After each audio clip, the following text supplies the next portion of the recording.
su-aasha ugu dambaysa su-aalaheennan maanta nin baa waxa uu leeyahay inaan saaxiibnay baa wuxuu igu yidhi habeenada ka mid ah baa nin meel isu taagay oo alaabu sitay baan qasab kaga qaaday kadibna waan iskala tegey buu yidhi alaabtii meel dhexe markaan sii socday buu iimaan igu soo degay buu yidhi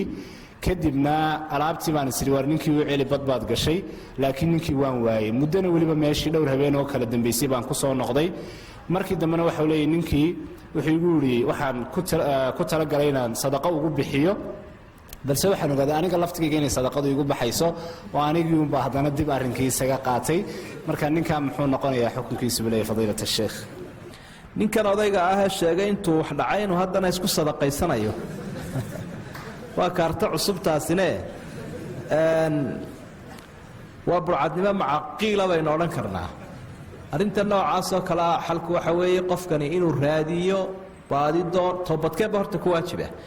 towbadda qofku markuu toobad keenayo dembi uu cid ka galay bani aadamka toobad keenayana waxaa shardiya inuu dadka u celiyo waxoodii taasaa shardiya marka waa inu qofkii baadi doono ehelkiisii raadiya hadduu dhintay dhexlayaashiisii raadiya baafin sameeyo waxaasoo dhawe hadday u suuroobi waayaan buu markaa sadaqo ugu bixin karaa laakiin naftiisu si aanay waddo uga dhiganin ma cunayo iskumana sadaqaysanayo haddii ilaahay uu ka dhaafo oo dembigan laga dhaafaa buu bura sidaaba laakiin inuu wixiina dib u sii cuno maya taasi albaab sharab ay kugu furaysa wallahu aclam